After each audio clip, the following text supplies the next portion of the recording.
you just called it pretend internet money. Yeah. Yes. That's You're saying the quiet part out loud for some people. I think it's good to acknowledge that it's an experiment. And therefore, are you a believer in this experiment? Very much so. But I think it's also good to take it with a grain of salt and know that it's a very young market. And do you think it's a store of value? I think that narrative is being decimated as we speak.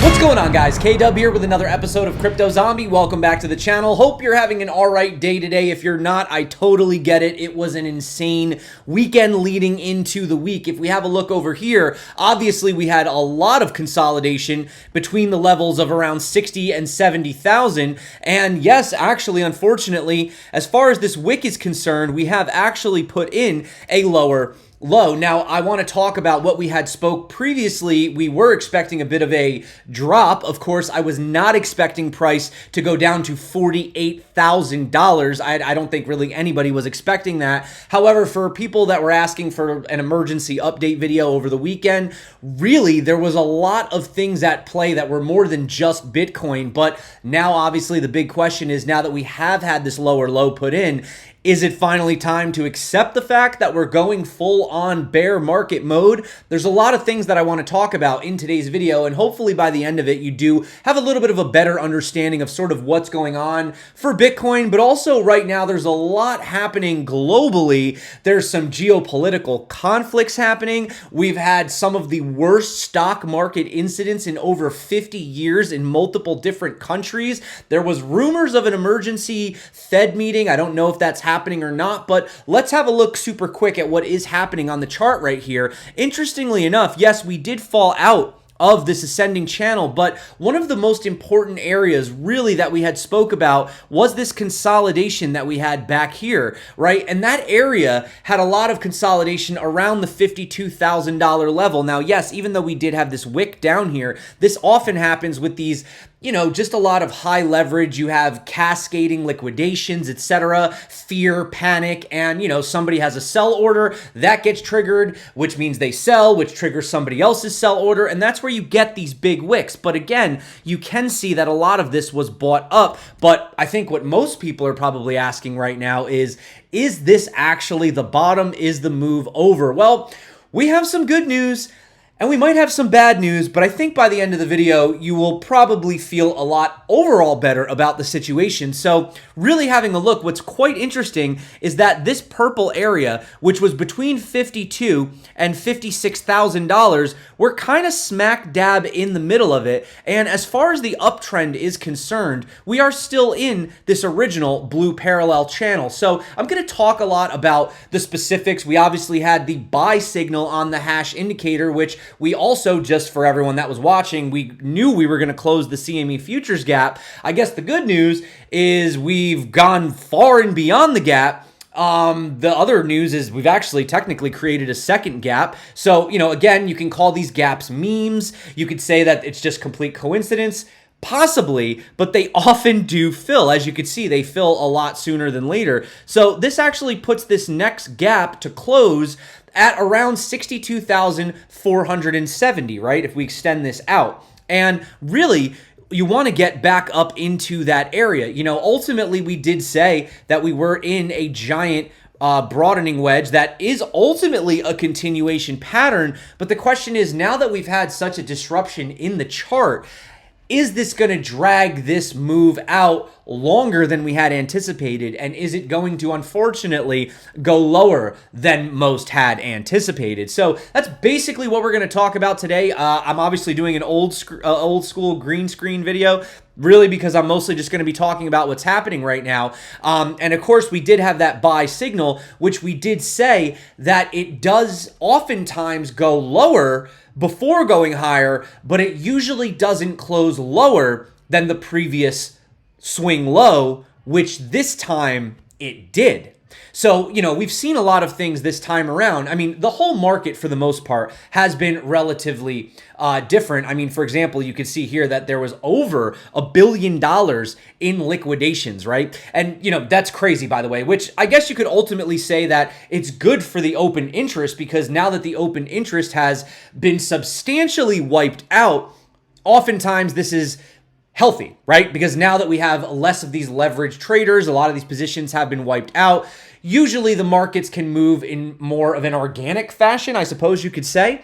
But getting back to how this time has been different, there were several instances. In fact, there were 3 instances out of all the total instances in which the buy hash ribbon indicator did put in a lower, one of them clearly being the COVID black swan event, which a lot of people are calling this a black swan event. I'll let you know how I feel about that. But we can't deny that it has overall been quite a different journey for Bitcoin. The first thing that you could just say that happened was that we put in a new high before the halving. That's something we've never seen before, but that was on the positive side, right? But then on the negative side, you could say that Bitcoin's never gone below the 200 weekly moving average for an extended period of time.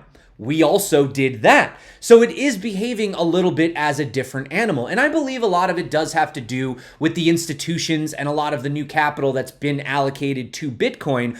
But ultimately, again, just to kind of throw it out there, panic selling at this point, you have to ask yourself, for every buyer, there's a seller, and for every seller, there's a buyer. So who's the one that's buying? Who are you selling to? And that all depends on your risk tolerance, right? So what are some of the things that have affected it? Well, to say that we could have foreseen all of this happening, well, you would have had to have quite a crystal ball, because as you could see, it's not just crypto and Bitcoin. You could see that European stocks, they plunged on their open, right? So that was down 2.7%, tech shares down 4.7%, but that's not even some of the worst that we've seen, right? You have Japan's Nikkei closing 12%, which is the largest drop in history, exceeding Black Monday in 1987. So that was considered one of the worst days, pretty much, in history, recent history for the stock market, specifically in the US. So, they had to turn on their circuit breakers. You also had Taiwan stock markets. You thought that that was bad, suffering the worst losses since 1967. So again, I realize that this is a crypto channel, but these are sort of global things that are all happening at once. Not to mention, now there's these fears about a potential world war. Conveniently, some of the insiders who got in on Lockheed Martin, right? So these are obviously one of the biggest military industrial complex stocks in the world. That's up 23%. Kind of sick, isn't it? People are, putting their money to actually get into a stock, assuming that we're going to war. But what can I say, guys? That's just how things go when it comes to money and the financial markets. Now, whether or not the Fed has an emergency meeting, I don't know if that's official or not. Personally, I don't really care that much because, again, this is all just smoke and mirrors. Realistically, the Fed just simply raises rates so that when something breaks, they can come to the rescue and cut the rates. But at the end of the day, why were we in this position in the first place? Because of all of the money printing and because of the rates rising. So, they act like they're out here trying to, have your best interest in mind. But in reality, they want you to be dependent. They actually don't want you to do as well as you would think they want. They sound like they're here for your best interest, but ultimately it comes down to control, right? They want you to go, help me, please, do something, save me, government. And then what do? Well, they do what they always do, guys. Then they'll cut the rates that they raised in the first place, right? So like they're doing us a favor, and then they're going to turn on the money printer, right? So at the end of the day, I guess if your time horizon is very short term, well, then I suppose maybe you can look to exit on some of these bounces if that's your thing, okay?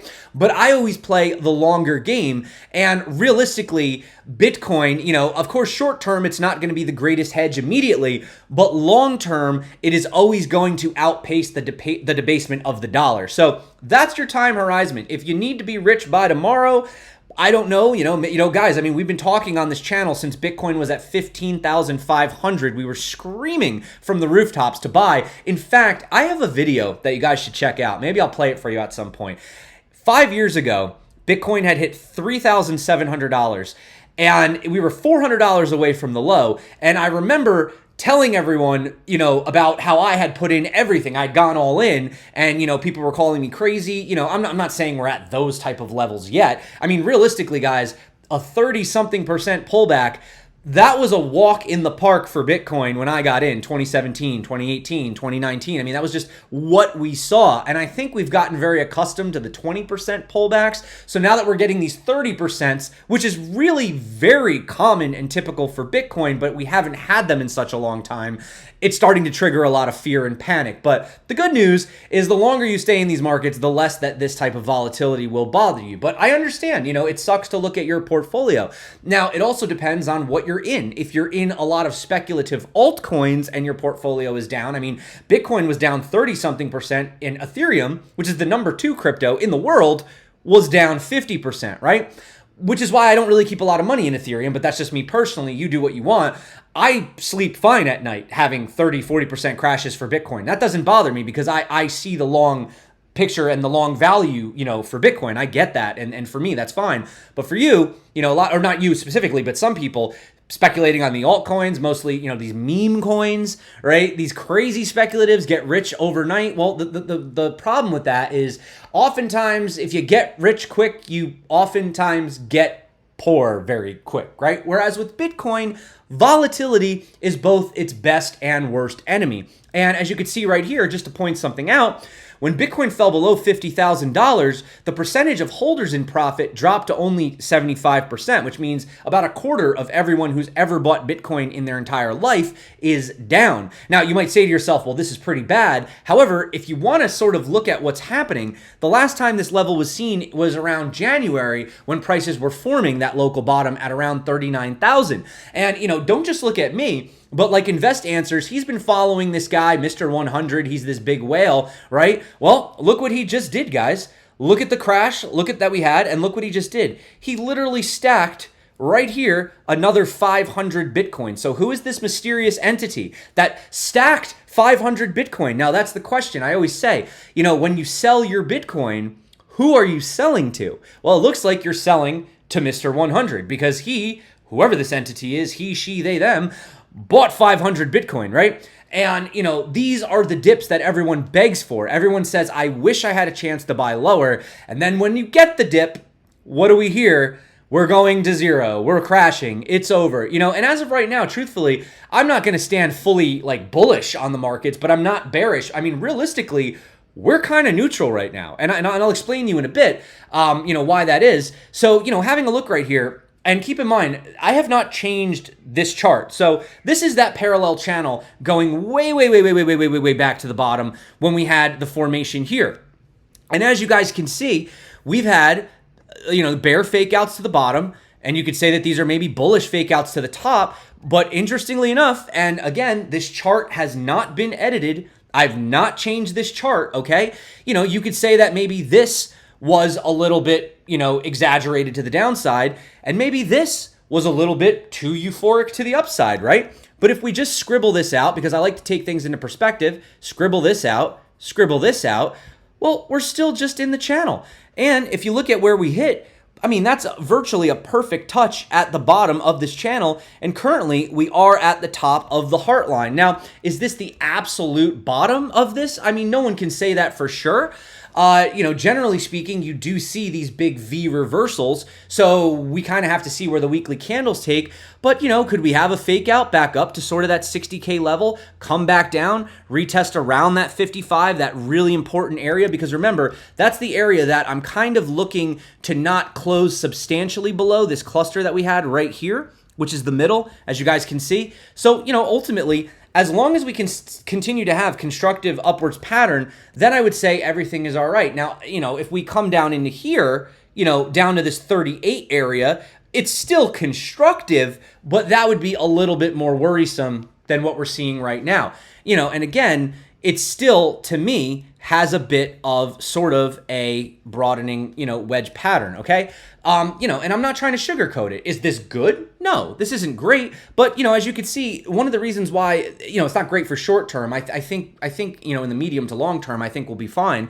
But, you could see it was providing a lot of that support here. It acted as resistance here, acted as support here, acted as resistance here. So there's a lot of interaction with that level at around sort of $52,000, right? So, again, maybe we come back down and who knows, statistically, August has been a very mixed bag of a month, and September, I believe, oftentimes can be a negative month as well. So, if we were to creep sideways for a few months down here, again, that would catch people off sides, but we would still be supported by this overall uptrend, right? So, again, like I said, currently, realistically, we're in the trend, So if you want me to be bullish or bearish, I would say right now, we're neutral. We're in a neutral area. Short term, maybe, bearish. Short term being, and as I did say, we were looking for about 4 to 6 weeks out before having any major move.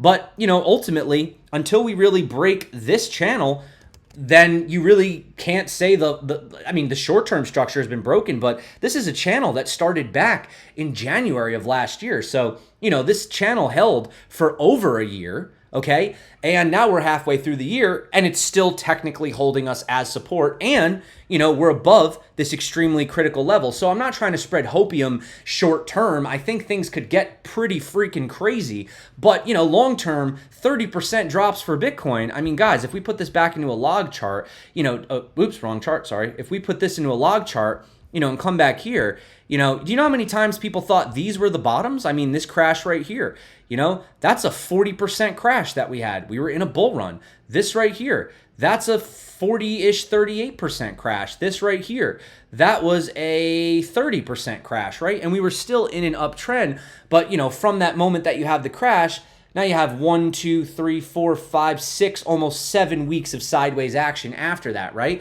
And you could say, oh, but we put in a lower low. Yeah, well, look at this low right here, right? This low was keep in mind, Bitcoin was $2,000, but, hey, I'm just trying to point this out.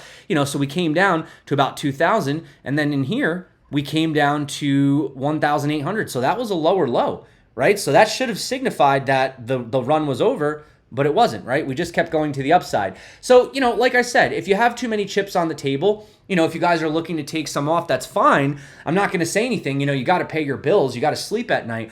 But like Ali pointed out, if you just want to look at some on-chain, the MVRV ratio, 30-day, actually, I don't know if this is considered technically on-chain, but regardless, we haven't seen levels this low since the collapse of FTX bottom. And that was an excellent buying opportunity. So, it's like you want these prices to go lower, then you get these lower prices, and then you panic sell. It's like, again, nobody that I know was calling for Bitcoin flash crashing to 48. 57 was absolutely in the cards. But, having a look right now, we're back around 54, which 55-ish is that area. We dipped below. We were held by the 50 moving average, which was nice. We're above the 0.38. So, again, guys, right now, you're really not looking for any major real concern until you start to fall below that sort of 52 area, below that 50. And again, don't forget, people seem to be ignoring the fact that we're eventually going to end up getting a golden cross over here. If you want to take a somewhat short-term-ish bearish stance, interacting with this weekly EMA ribbon kind of signals that you're in for a bit of a rough ride. In fact, the last time we fully interacted with it was back here. Bitcoin was up at 64,000. We crashed all the way down to about 28, right? But then what happened was we had that rebound and we bounced back up into it, and we did end up putting in a higher high. So there was that second opportunity before the major crash. And, just kind of looking back even at something, for example, like a black swan like COVID, something like this is still possible. I don't know what's going to end up coming out with the news, but what I do know is that for everybody that panic sold down here, really what you did was you missed the greatest opportunity coming out of this bull run. So, if you think that we're somewhere, where we had that bottom, which I do believe we bottomed. I don't think we're going lower than the bottom. And then we had something like this, sideways, and then we had that fake out. Well, that only provided the second chance opportunity into the next portion. So if you think we're going to have something, like we did back here, where we have some freak out crash, maybe, worst case scenario would probably be the 89, right? Which is sitting at around 45,000. But for me, that wouldn't be like get out of the markets. I mean, for me, I would be backing up the truck and buying, but that's just me personally. That's been my strategy, for the majority of the, you pay for things. I pay for things in Bitcoin. That's how I survive. But ultimately, Bitcoin is the best store of value. And, drawing these lines arbitrarily, you can really move these ultimately wherever you want. You know what I'm saying? Like you could say, for example, we lost this area that was acting as our resistance. It was our support and we lost it, right? But, if somebody wanted to take the bullish case, well, you just move this down here, bring this to this level, something like that, and then there you go. Now it's a bullish structure. You know what I mean? So these are all arbitrary. Really, the best thing to look at is the linear prices. And the most significant area currently is around 52,000, right? That's kind of the area with this wick that we had during the pump up to 50. So between 50 and 52,000 is the area where you really don't want to have any solid closes for Bitcoin. But ultimately, guys, that is it for me today. I hope you guys kind of understand where I'm coming from. Basically, yeah, things could get a little bit crazy. Are we in full on bear market mode? I mean, if you want to go by the textbook, down 20%, but for Bitcoin, not really. 30% drawdowns, from top to bottom. What did we have? What was the total here? 33%. I mean, guys, we've seen that ultimately time and time again over. I just think we've gotten a little bit personally spoiled, really, with just these like little 20-25% pullbacks. Bitcoin is extremely volatile. It's extremely young. But as I said 5 years ago, again, go watch that video, Bitcoin Game Over. It was from 5 years ago if you find it. It's got like a picture. Maybe I'll post it up here if you guys want to check it out. But yeah, I mean, like it's just kind of like this is just what Bitcoin does. So yeah, I'm pretty calm about this, I guess. You'd think I'd be freaking out more, but not really, guys. It sucks. It definitely puts a little bit of a a little bit of a kink or a wrench in the gears for a little bit, but really right now it's ultimately neutral, possibly kind of crappy, short term, a little bit bearish, choppy, but as long as the long term trend remains intact, these opportunities, you panic while they're happening, but then you fast forward 6 months, Bitcoin's at 80,000 or something, 85, 90, and then you're like, why didn't I buy? I've seen this time and time again. So ultimately, guys, that's my video for today. We'll see how the week ends. I'll make updates if I see anything crazy. Let me know what you guys think. Are you buying? Are you selling? Are you panicking? What are you guys doing? Kind of think you understand where I'm coming from right now, but that's about it for me. So thank you so much for coming back to the channel, guys. If you do want to learn how to trade, check out these tutorials popping up. There's still bonuses. You can get money back right now if you're trading over on Blowfin. They're doing 10% cash back. So, that's on you. But if not, sit back, chill, stack sats, hodl, do what you need to, guys. Until next time, stay crypto. I love you. Be awesome. And of course, peace out.